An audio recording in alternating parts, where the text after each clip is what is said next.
So Cosmic Skeptic, one of the most vocal advocates of veganism, stopped being vegan.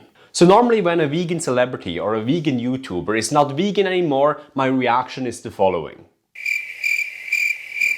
But this one here, this Cosmic Skeptic one, is hitting me right in the feels. For those that are new here, hi, I'm Florian, award-winning personal trainer, published author and vegan for the last 8 years. So let's just dive right in. First of all, maybe Alex, the name of Cosmic Skeptic, is doing a perverse experiment on cancel culture since he's done videos about that in the past. In case that's the case, and Alex is still vegan, then Alex, you're an absolute savage and I salute you. More power to you. In case that's not the case, let's see what could have caused that change of heart. The first thing is, irrespective of what changed Alex to change his perspective of veganism, it is not cool to vilify that person or display any lack of empathy. So if you're looking for me to bash Alex in the next few minutes, it ain't happening. Because it's not a classy thing to do and it will not change Alex's opinion, or will it? Instead, let's use some good old empathy and see where Cosmic Skeptic is coming from.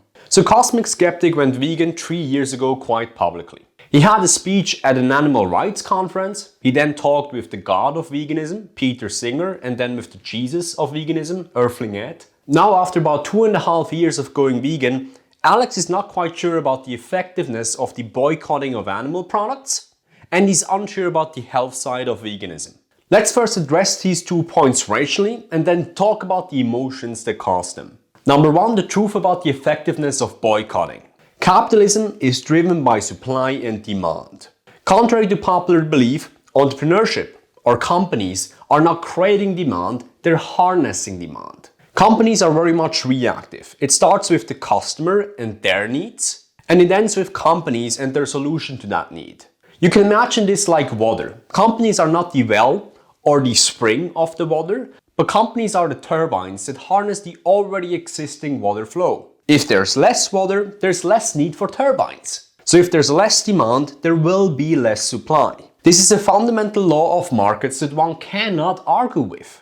And in regards to the individual effects of boycotting, well, Alex is kinda an influencer. So he's not boycotting the production himself. Instead, he got this army of people that follow his content. So it's not Alex alone that is boycotting the animal industry, it's hundreds of thousands of people as well. According to Animal Kill Clock, 6 billion animals have already been killed this year in the United States alone. Given that the United States has 300 million inhabitants, the average person has already killed 20. So even if you do not make a huge difference, you make some difference. You reduce the net amount of suffering on this planet. While it's not much, it is honest work. The second argument are the health effects of veganism. Now let's look at the data. The position of the Academy of Nutrition and Dietetics clearly states that vegan diets are adequate for all stages of life. And there's typically no problem with protein because vegans and omnivores have a very similar protein intake. On top of that, we see that a plant-based diet is the only diet that has ever been proven to reverse heart disease in a clinical setting. And in one of the largest nutritional data that we have, the China study, we see that cancer is geographically localized. The more plant-based foods people ate, the less cancer risk.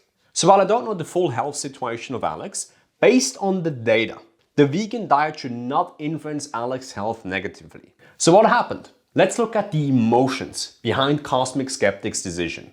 Only a small digit percentile of the population is vegan. So if you're vegan, you're by definition different. Peter Thiel, best-selling author and business genius, writes in his book 0 to 1, the prospect of being lonely but right, dedicating your life to something that no one else believes in, is already hard. The prospect of being lonely and wrong can be unbearable. The absolute hardest part of being vegan is the social alienation that comes along with it. Being vegan is lonely because it's exceptional. And exceptional by definition is far from average. Not dissimilar to financial success and being in shape. When you develop yourself as a person and you ultimately become non-average, you have less time to spend at the bar with your homies. You also typically start to think differently, so after some time, you can't even resonate with your homies in the first place. Becoming exceptional is like being handed this big pot of gold that once opened, releases the snakes of envy, shame and resentment. It's a double-edged sword that you conceptually understand beforehand, But only after you do get it, you understand the full breadth of it. The solution to this dilemma is to understand that there's no feasible alternative. Misery loves company, but company also loves misery to a certain extent. Cosmic Skeptic's decision is certainly also influenced by him being in some sort of pain. Apparently he has a stomach virus, again I don't know the full situation, that he think is caused by veganism. Now while you're in pain, generally emotionality is kicking in the front door while rationality is hiding in the basement. Even more so, pain, be that physical or emotional,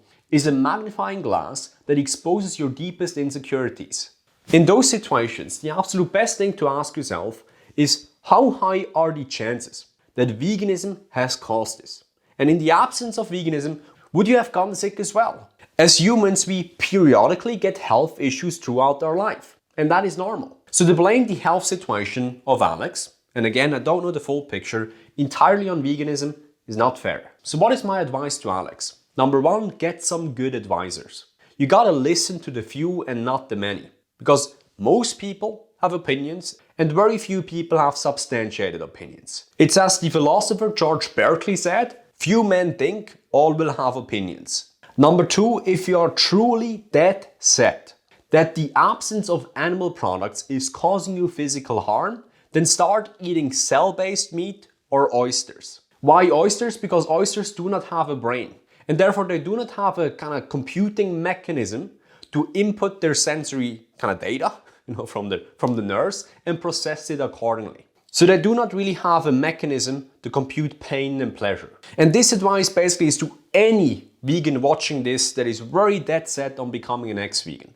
Number one, get some good advice first. And number two, if that doesn't work, go for cell-based meat or oysters, because it's the lesser evil. One of the quickest and easiest way to get good advice in the area of health and fitness is to download my free ebook called The Fit Vegan Secrets.